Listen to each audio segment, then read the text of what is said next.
नमस्कार विद्यार्थी मित्रांनो, बृहन्मुंबई महानगरपालिका व्हर्च्युअल ट्रेनिंग सेंटरमध्ये आपले खूप खूप स्वागत। कोविड-19च्या या सद्यस्थितीत आपल्या शाळा बंद असल्या तरी आपले ऑनलाईन शिक्षण चालूच आहे आणि गेले वर्षभर आपण हा ऑनलाईन अभ्यास करत आहोत।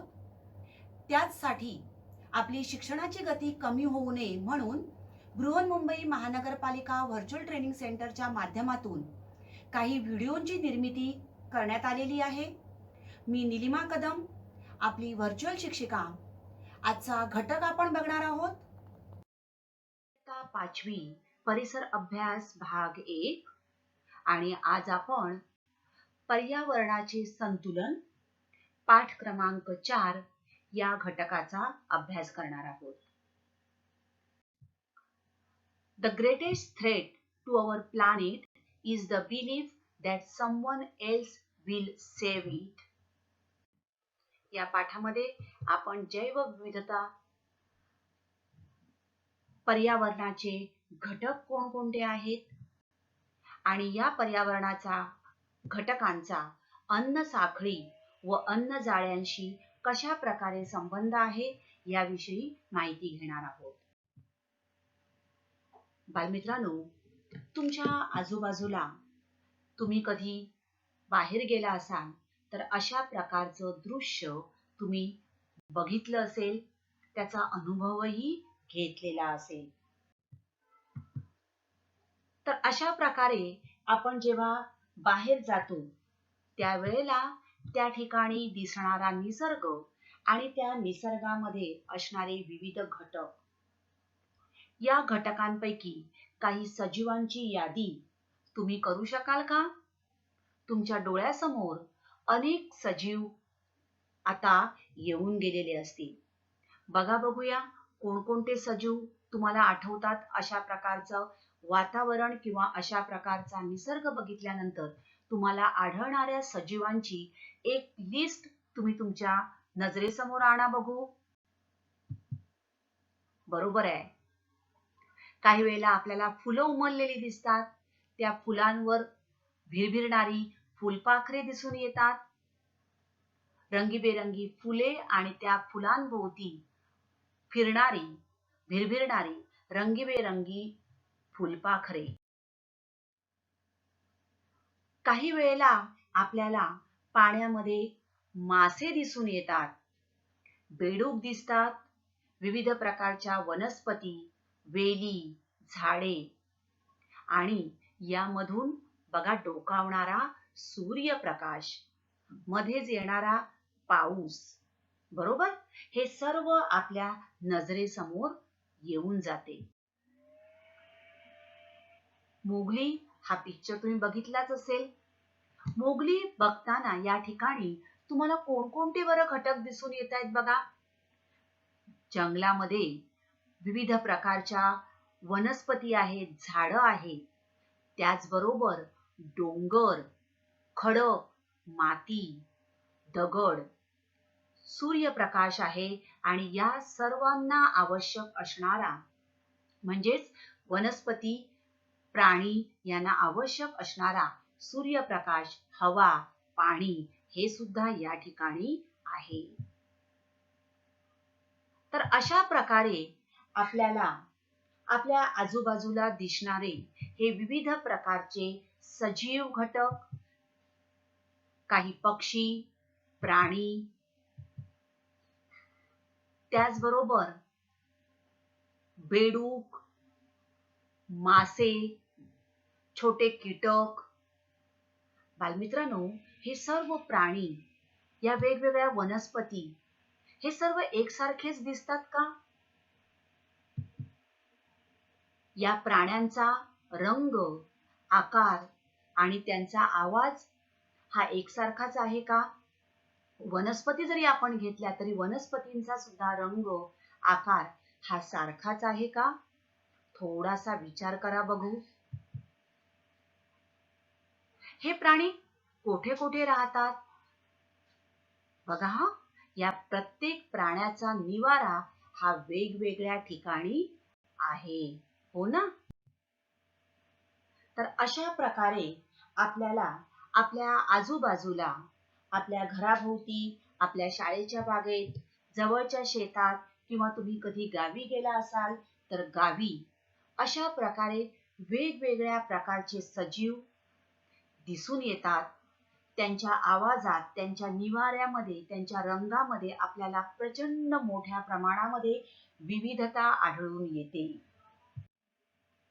तर बालमित्रांनो, काही वेळेला आपल्याला या सजीवांच्या खुणा सुद्धा दिसून येतात. कधी कधी आपण फिरायला गेल्यानंतर आपल्याला त्या ठिकाणी काही सजीव दृष्टीस पडत नाही, पक्षी दिसत नाहीत, प्राणी दिसत नाहीत, परंतु त्या पक्ष्याने खाल्लेले काही फळं ती दिसून येतात. पक्ष्यांची पिसं पडलेली आढळतात, झाडांची पानं आढळतात, झाडांवरून सुकलेल्या झाडाच्या शेंगा, झाडांच्या काटक्या, पक्ष्यांची घरटी. नदी किनारी आपण गेलो तर आपल्याला वेगवेगळ्या प्रकारचे शंख, शिंपले हे सर्व जे आहेत या सजीवांच्या खुणाच आहेत. म्हणजेच त्या ठिकाणी हे सजीव आपल्याला प्रत्यक्ष दिसत नाहीत, परंतु त्या खुणा त्या ठिकाणी आढळतात. म्हणजेच हे सजीव त्या ठिकाणी नक्कीच येऊन गेलेले असणार आहे. तर अशा प्रकारे विविध प्रकारचे सजीव आणि या सजीवांच्या खुणा आपल्याला आपल्या आजूबाजूच्या परिसरात आढळून येतात. तर ही जी सजीवांमधील विविधता आहे ती कशी बरं आहे बघा. तर काही सूक्ष्म प्राणी आहेत, तर काही बहुपेशीय, एकपेशीय आणि बहुपेशीय प्राणी आहेत. तर काही प्राणी जे आहेत हे प्राणी अगदी लहान आकारापासून ते हत्तीसारख्या मोठ्या आकाराच्या म्हणजे महाकाय प्राण्यांपर्यंत आपल्याला आकारांमध्ये प्राण्यांच्या विविधता आढळून येते. वनस्पतींमध्ये सुद्धा आपल्याला अशाच प्रकारे काही वनस्पती, बुरशीसारखी वनस्पती आपल्याला डोळ्यांनी दिसू शकत नाही, ती बघण्यासाठी आपल्याला सूक्ष्मदर्शकाचा वापर करावा लागतो. वेगवेगळ्या प्रकारच्या वनस्पती, वेगवेगळ्या प्रकारच्या वेली, विविध प्रकारची फुलझाडे आणि प्रचंड मोठ्या आकाराचे वृक्ष म्हणजे वनस्पतींच्या आकारांमध्ये सुद्धा आपल्याला मोठ्या प्रमाणावर विविधता आढळून येते.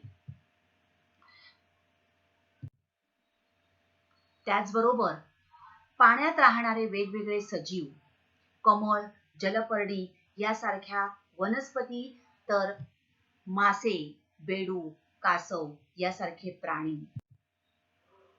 तर ही जी विविधता आपल्याला आढळून येते, एखाद्या भागामध्ये आपल्याला अशा प्रकारे मोठ्या प्रमाणावर सजीवांमध्ये विविधता आढळून येते. वाळवंटात आपल्याला उंट, निवडुंग यासारखे सजीव आढळतात, तर थंड प्रदेशामध्ये आपल्याला पोलार बियर, ध्रुवीय अस्वल यासारखे प्राणी आढळून येतात. तर एखाद्या भागात आढळणाऱ्या सजीवांमध्ये जी विविधता दिसते तिलाच जैवविविधता असे म्हणतात. It is called biodiversity. तर बालमित्रांनो, जैवविविधता म्हणजेच सजीवातील विविध जाती. बघा, या ठिकाणी आपल्याला वेगवेगळे सजीव दिसून येत आहेत, अगदी सूक्ष्म कीटकांपासून ते हत्तीसारख्या महाकाय प्राण्यांपर्यंत. तर जैवविविधता ही आपल्याला वेगवेगळ्या ठिकाणी वेगवेगळी आढळून येते. पाण्यात राहणारे सजीव, जमिनीवर असणारे सजीव, हवेत उडणारे पक्षी. या ठिकाणी तुम्हाला हे जे सजीव दिसतायत निरीक्षण करा बघा. पतंग, फुलपाखरू यासारखे कीटक, तर पाण्यात असणारे ऑक्टोपस, तारामासा, समुद्रफूल, काही ही समुद्रफुले, सी एनिमोन यासारखी काही प्राणी, वनस्पती, तर जमिनीवर आढळणारे हे काही सजीव. त्याचबरोबर बेडूक जो जमीन आणि पाणी या दोन्ही ठिकाणी राहू शकतो. तर ही सर्व विविधता आपल्याला सजीवांमध्ये आढळून येते आणि ज्या ठिकाणी तो सजीव राहतो त्या ठिकाणी राहण्यासाठी तो आपल्या शरीरामध्ये तशा प्रकारचे बदल घडवून आणत असतो. निसर्ग नियमानुसार सजीवाला ज्या भागात राहायचं असतं किंवा ज्या भागात ते सजीव आढळतात त्या ठिकाणी असणाऱ्या हवामानानुसार, पर्यावरणानुसार त्या सजीवाच्या शरीर रचनेत आपल्याला बदल झालेले आढळून येतात. तर जैवविविधता म्हणजेच सजीवांमध्ये आढळणाऱ्या या विविध जाती. अगदी आपण माती जर घेतली तर मातीमध्ये सुद्धा असंख्य सजीव आपल्याला आढळून येतात. काही सजीव हे आपल्याला या ठिकाणी डोळ्यांनी सुद्धा दिसू शकत नाही. आणि मग हे सजीव पाहण्यासाठी आपल्याला अशा प्रकारे काय वापरावं लागतं तर बहिर्गोल भिंगाचा वापर करावा लागतो. असेच काही सजीव आपल्या आसपास हवेत, पाण्यातही असतात. आणि मग या सूक्ष्म जीवांचा अभ्यास करताना त्यातील काही सूक्ष्मजीव हे आपल्याला उपयोगी असतात तर काही उपद्रवी असल्याचेही आढळून येते. पाण्यामध्ये असणारे हे सूक्ष्मजीव बघा किती विविध प्रकारच्या वनस्पती, प्राणी आपल्याला या पाण्यामध्ये आढळून येतात. अगदी खोल पाण्यामध्ये सुद्धा असणारे हे सजीव त्यांच्यामध्ये प्रचंड मोठ्या प्रमाणावर विविधता आपल्याला आढळून येते. बऱ्याच वेळेला तुम्ही डिस्कव्हरी सारख्या चॅनलवर अशा प्रकारे काही पिक्चर्स बघितलेले असतील किंवा शॉर्ट फिल्म्स बघितलेल्या असतील आणि यामध्ये असणारी ही विविधता आपल्याला दिसून येते. मग ही जी विविधता आहे या विविधतेचा अभ्यास शास्त्रज्ञांनी आजपर्यंत वेगवेगळ्या प्रकारे करण्याचा प्रयत्न केलेला आहे. त्यासाठी वेळोवेळी या सजीवांचं निरीक्षण केलं जातं. त्या ठिकाणी असणाऱ्या हवामानाचा, पर्यावरणाचा विचार केला जातो. मग प्रत्येक ठिकाणी आढळणारे हे सजीव आपल्याला विविध प्रकारचे आढळतात. म्हणूनच एखाद्या क्षेत्राच्या जैवविविधतेचा अभ्यास करण्यासाठी वैज्ञानिक विविध प्रकारची निरीक्षणे करतात. अगदी जंगलामध्ये सुद्धा आपल्याला खूप मोठ्या प्रमाणावर विविधता आढळून येते. या जैवविविधतेमध्ये आढळणारे हे जे सजीव आहेत या सजीवांची संख्या सुद्धा खूप मोठी असते. जंगल जरी आपण बघितलं तर जंगलामध्ये आपल्याला हजारो प्रकारच्या वनस्पती आढळून येतात. प्रचंड मोठे वृक्ष, लहान झुडपे, रोपटी, विविध प्रकारच्या वेली, त्यामध्ये असणारी असंख्य विविध प्रकारची फुले आणि त्यावर जगणारे विविध प्रकारचे प्राणी, पक्षी, कीटक, ही संख्या किंवा ही यादी खूप मोठी होऊ शकते. दिवस रात्र, ऋतू, अनेक वर्षे शास्त्रज्ञ या विविध परिस्थितीमध्ये या सर्व नोंदी घेतात. या नोंदी घेतल्यानंतर त्या नोंदींचं विश्लेषण केलं जातं आणि त्यानंतर शास्त्रज्ञ अनुमाने काढतात आणि मग कोणत्या ठिकाणी कोणत्या प्रकारचे सजीव आढळून येऊ शकतात, त्या सजीवांची विविधता काय आहे, त्यांचं कशा प्रकारे वाढ झालेली आहे किंवा त्यांच्यामध्ये कशा प्रकारे काही सजीव कालांतराने नष्ट होतात, मग ते का नष्ट झालेले आहेत याविषयी शास्त्रज्ञ अभ्यास करतात आणि अनुमाने काढली जातात. तर वैज्ञानिक ही निरीक्षणे विविध साधनांच्या मदतीने करत असतात. त्यासाठी वेगवेगळ्या प्रकारचे प्रयोग केले जातात.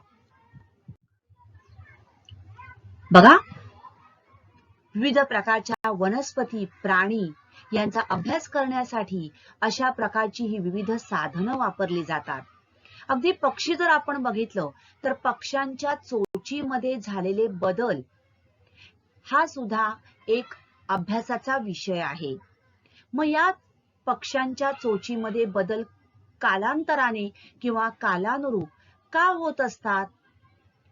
तर त्यांचं खाणं, ते कोणत्या हवामानात राहतात, त्यांना उपलब्ध असलेलं खाद्य, त्यानुसार या पक्ष्यांची या चोची, त्यांची नखं, त्यांच्या अंगावर असणारी पिसं, या सर्वांमध्ये हळूहळू बदल होत असतात. तर अशा प्रकारे वैज्ञानिक या सर्व परिस्थितीचा अभ्यास करतात आणि विविध ठिकाणी आढळणारे हे सजीव, या चित्रात तुम्हाला दिसतायत बघा, पाण्यामध्ये असणारे सजीव, समुद्रकिनारी असणारे सजीव, जंगलामध्ये आढळणारे सजीव, वाळवंटात आढळणारे सजीव, तर बर्फाळ प्रदेशात आढळणारे सजीव, ही सजीवांमध्ये असणारी विविधता म्हणजेच जैवविविधता होय. तर सजीवांची पृथ्वीवर निर्मिती झाल्यापासून आजपर्यंत 5 वेळा मोठ्या प्रमाणात आणि अनेक वेळा लहान प्रमाणात जैवविविधतेचा नाश झालेला आहे. या ठिकाणी तुम्हाला जंगल दिसून येत आहे. या जंगलाचा काही भाग आपल्याला बघा काय झालेला दिसतोय, नष्ट झालेला आहे. भूकंप, वणवा यासारख्या नैसर्गिक कारणांमुळे किंवा कधी कधी मानवी हस्तक्षेपामुळे या पर्यावरणाचा आणि त्याच्या अनुषंगाने जैवविविधतेचा नाश होत आलेला आहे.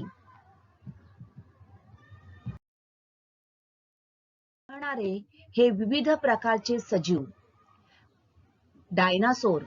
डायनासोर हा प्राणी आज आपण फक्त आणि फक्त चित्रामध्येच बघू शकतो, हो ना?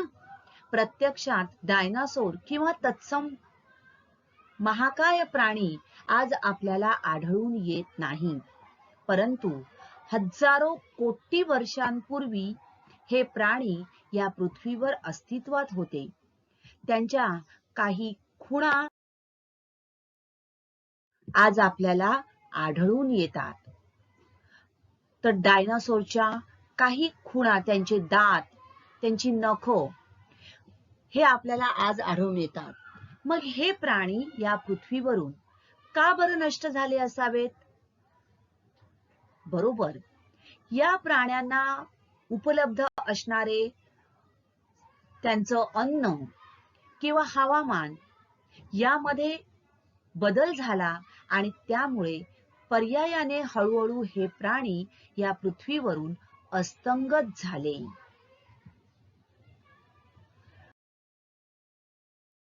डायनासोर प्रमाणेच पिक्चर मध्ये दिसणारा हा मॅमोथ हा प्राणी हा सुद्धा पृथ्वीवरून अस्तंगत झालेला आहे. तर डायनासोर, मॅमोथ, त्यानंतर बघा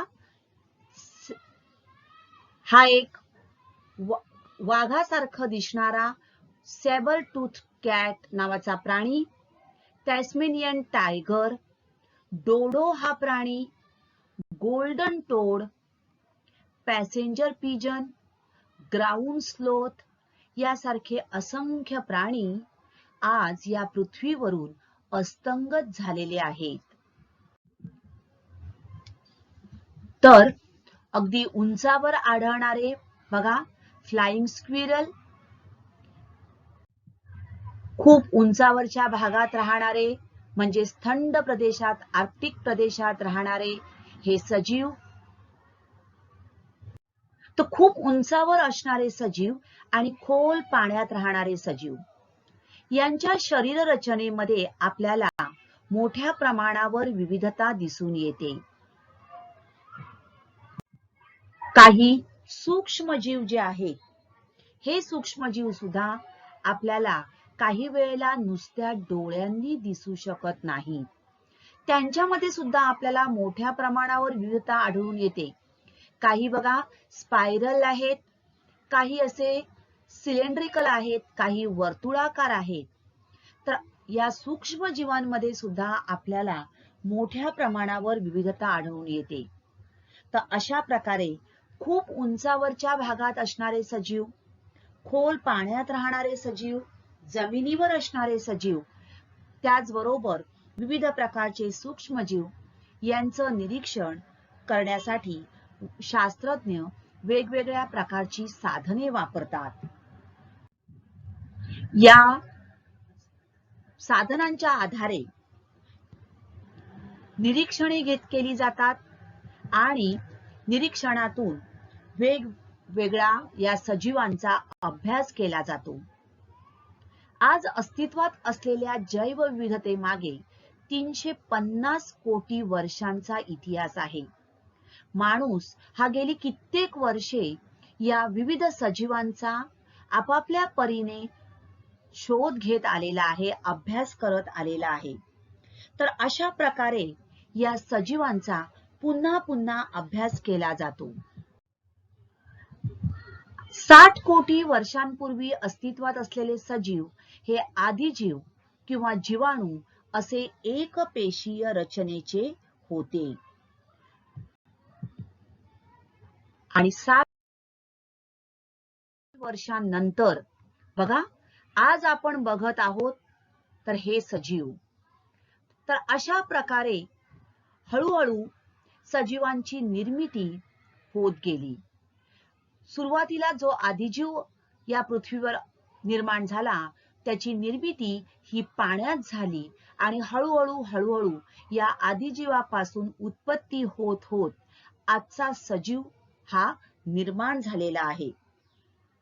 तर अशा प्रकारे वैज्ञानिक एखाद्या प्रदेशातील जैवविविधतेची खात्री पटण्यासाठी त्या ठिकाणी असणाऱ्या सजीवांचा म्हणजे हजारो वर्षापूर्वी असलेल्या सजीवांचा अभ्यास करत करत आजपर्यंतच्या सजीवांपर्यंत येऊन पोहोचतात आणि या जैवविविधतेवर काही निरीक्षणे किंवा काही अनुमाने काढली जातात. तर पृथ्वीची उत्पत्ती झाल्यापासून या पृथ्वीवर सुरुवातीला पाण्यामध्ये आदिजीवांची निर्मिती झाली आणि हळूहळू विविध प्रकारचे सजीव या पृथ्वीवर निर्माण झाले. तर सजीवांची निर्मिती नक्की केव्हा झाली हे जरी वैज्ञानिकांना आज सांगता आलेलं नसलं तरी पृथ्वीच्या उत्पत्तीनंतर 20 ते 30 कोटी वर्षांनंतर प्राथमिक रचना असलेले सजीव अस्तित्वात आले. हळूहळू या सजीवांमध्ये कालानुरूप बदल होत गेले. त्यातील काही सजीव अस्तंगत झाले तर काही सजीवांमध्ये पर्यावरणातील बदलानुसार बदल होत गेले. आज आपण या विविध सजीवांचा अभ्यास करत आहोत आणि हा अभ्यास आपण या परिसर अभ्यासामध्ये करत आहोत. तर परिसर म्हणजेच या परिसरामध्ये असणारे विविध प्रकारचे सजीव होत. तर बालमित्रांनो, आपल्या आजूबाजूला परिसर असा हा शब्द आपण वापरतो. तर या परिसरामध्ये अनेक प्रकारचे सजीव आणि निर्जीव यांचा समावेश होत असतो. बघा एखाद्या ठिकाणी आपण गेल्यानंतर आपल्याला अशा प्रकारे संत वाहणारं पाणी दिसतं. त्या पाण्याच्याच बाजूला अनेक मोठमोठ्या वनस्पती आहेत, पाण्यामध्ये असणारे जलचर आहेत, त्याचबरोबर पाण्यामध्ये असणारे काही दगड, आजूबाजूला असणारे दगड माती हे सुद्धा आपल्याला दिसून येतात. तर हे सगळे सजीव आणि दगड माती हे सर्व निर्जीव मिळून आपला परिसर बनतो. आणि पर्यावरण म्हणजे काय? Ecosystem. An ecosystem has many habitats for many animals. या ठिकाणी तुम्हाला काही जमिनीवर असणारे सजीव दिसतायत, तर पाण्यातीलही सजीव दिसतायत, हवेत संचार करणारेही सजीव तुम्हाला दिसून येत आहे. तर पक्षी, विविध प्राणी आणि वेगवेगळ्या वनस्पती, त्याचबरोबर काही लाकूड आहेत, दगड आहे, माती आहे, सूर्यप्रकाश, हवा, हे सर्व घटक मिळून हा परिसर म्हणजेच पर्यावरण तयार होते. तर परिसर म्हणजेच आसपासची जागा.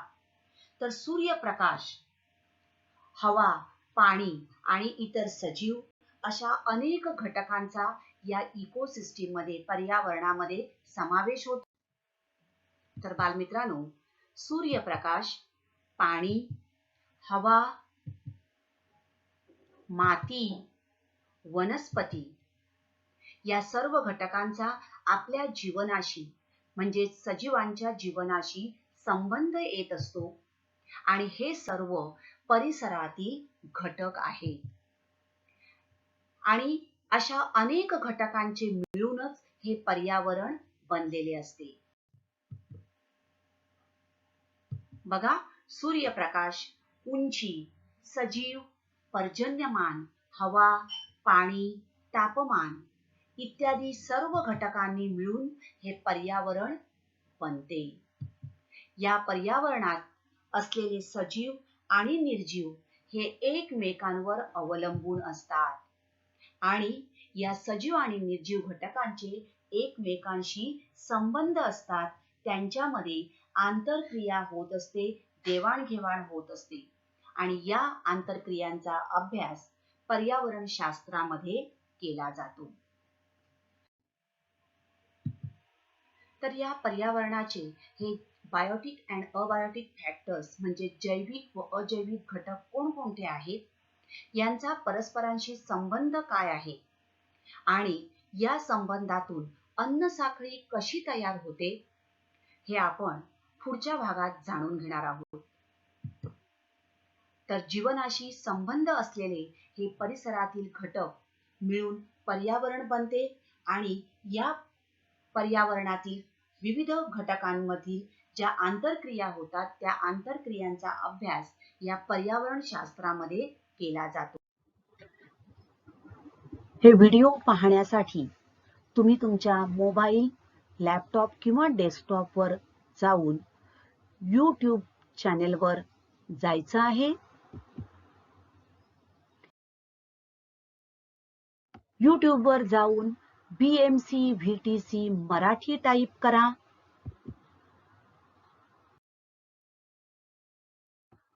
तुमची इयत्ता व विषय प्लेलिस्ट मधून तुम्ही निवडू शकता.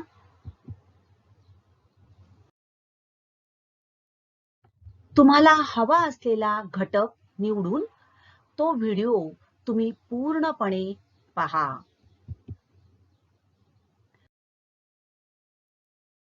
प्रत्येक व्हिडिओ खाली एक लिंक दिलेली आहे, ती लिंक तुम्ही जरूर भरा. त्याचबरोबर जो तुम्ही व्हिडिओ पाहणार आहात त्या व्हिडिओ संबंधी काही प्रश्न तुम्हाला खाली डिस्क्रिप्शन बॉक्स मध्ये मिळतील.